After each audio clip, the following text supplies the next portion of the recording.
Have men given up on women? On any given day, when women have huge numbers of partners, foolish tattoos, and piercings that make them look like a piece of bait, women have ceased to be women. Let's add the incredibly bad attitude most women have. Seriously, when you spend time around modern women, you realize how loud, mean, sarcastic, and boring they are. Showcasing their physical allure is the order of the day, with TikTok twerking videos and skimpy clothing, and the focus of their lives is how many likes can get with her simp thirst trap videos. Adding to all of this is the wildly biased legal system that favors women no matter how badly they behave, and actually encourages bad behavior in marriage. You have to wonder why any man would risk his life with a modern woman. One fascinating and horrifying trend is the increased efforts by states to extract more resources from men and give them to women outside of marriage. In many Western countries, just being in a relationship, not married, not living together, no children, for more than 2 years, is enough for the state to consider you married and entitle her to all the rights of a divorced woman. Unreal. Not only are modern women awful in character, they are more dangerous than rattlesnakes. Today's society is killing male attraction and making something that should be fun and abundant, crap and scarce. It makes me sad. I fully understand why many men would give up on this, no matter how hard it is. It is just not worth the mental load. And it follows exactly what mainstream psychology promotes: letting go of those things in life that don't serve you well. Like, what logical man, in their right mind, would get married? It's the dumbest thing you can do. It's a she takes half of everything regardless of setup. With a 60% divorce rate, a man's probabilities of being screwed over are high. Why risk it?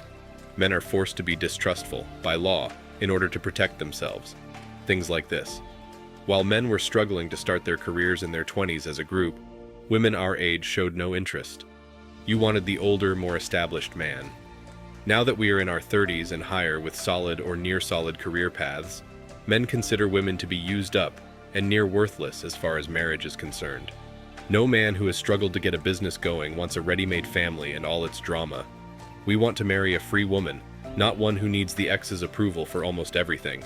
Sure as a heck I don't want stepchildren who say, "You are not my dad." In the meantime, I should pay for nearly everything.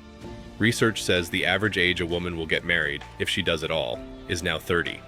According to 2018 census data, that number currently hovers around 27, which is 7.3% older than the average in 2008. Due to women's increasing earning power and the widespread availability of fertility-extending options like egg freezing, we expect that age to keep rising. In the last few years, one of the most surprising dating trends has been not dating. That's right. As of 2022, being consciously single is rising. As Bumble found in a recent study, 53% of people changed their minds about dating during the pandemic, realizing that it's actually okay to be partnerless, at least for a little while, via independent.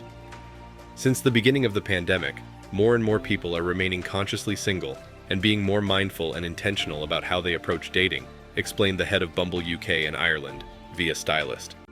Even a few celebrities have started to hop on this dating trend. According to The Guardian, Emma Watson, Lizzo, Selena Gomez, and Ariana Grande championed the consciously single life. As one single woman explained to the publication, "It's easy to become hyper-aware of that fairy tale narrative, especially for women. But I don't think being single should be framed around looking for love. It's about developing a positive relationship with yourself." It sounds like embracing the single life will be a big part of the future of dating for years to come. Not all trends coming up in the future of dating are good. One dangerous trend is woke fishing. The basic premise is that someone acts woke to try to entice you into a date. According to some experts, sexting will become a common dating phenomenon in years to come. As we rely more and more on technology, we'll inevitably use it to communicate during fights with our partners too. This trend will continue to rise. It's a matter of convenience and an issue of preference. Whether or not it's healthy or effective depends on the people involved. Sexting allows us to open up more than we might in an in-person fight. Plus, it's a great way to approach difficult issues that would otherwise remain unaddressed and impact the relationship negatively. Ghosting isn't exactly a new trend in the dating world. According to Elite Daily, we've been talking about ghosting since 2014. If you need a reminder, ghosting is when someone disappears after a couple of dates and goes radio silent, kind of like a digital ghost. According to a top sociologist, people have tried to avoid rejecting others for the entire existence of humanity, and I don't think that's changing. So, sadly, it looks like this trend isn't going anywhere soon. Ghosting is like Justin Bieber. It's not going away, so we should get used to it. This trend will persist for as long as we have an abundance of dating options and an aversion to awkward conversations. It's human nature to want to take the easy way out. Ghosting is a reflection of that. The BBC also noted that dry dating seemed to be a big trend in 2022. They cited a survey by Bumble, in which 34% of single daters claimed they'd be more likely to do a sober date post-pandemic, while 62% claimed that a sober date could help them form a more genuine connection. It seems that in the future, dates may be taking place in the parks and cafes rather than the bars. In the past few years, the world of dating has not only been interpreted by users on TikTok, it has been influenced by it. TikTok has become a breeding ground for dating trends. Scroll through your feed, and you'll probably see a fair few videos explaining the latest dating trends. We are getting more and more of our dating education from TikTok, and this phenomenon is here to stay. This means that we'll continue to refine our collective language around dating, and we'll continue to develop names for the trends we are experiencing. Navigating relationships today can be confusing, relationship Laurel Holmes explained. The collaborative nature of TikTok gives one a sense of community. When you have millions of people confirming whether what you're experiencing is normal, healthy, good, or even bad, it can give you a sense of security. Tinder, in its Future of Dating Report, 2023, published in May this year, reveals that 18-25-year-olds, Gen Z, are supercharging dating in a way that no previous generation has done before them. 69% of Gen Z believe that they are the ones to refresh dating standards for the future, and more than half of millennials agree that dating is healthier for 18-25-year-olds today than it was when they were the same age. In 2023, Tinder is largely used by Gen Z. This is a group that continues to influence society and challenge constrictive norms in the most profound of ways. No other generation has made such a huge impact on the workplace, retail consumption, technology, politics, and culture, says Faye Iosotaluno, COO at Tinder. Frankly, dating apps are not as great as the company management and owners make them sound. In my opinion, dating apps are crap, and they are not, in any way, the future of dating. They should also be renamed hookup apps, as opposed to dating apps. You can't discern anything about a person based on some pictures and a few sentences, in which they tell me all about the locations in which they have lived, and what TV series they enjoy. People who list every place in which they have lived are about as interesting as watching paint dry.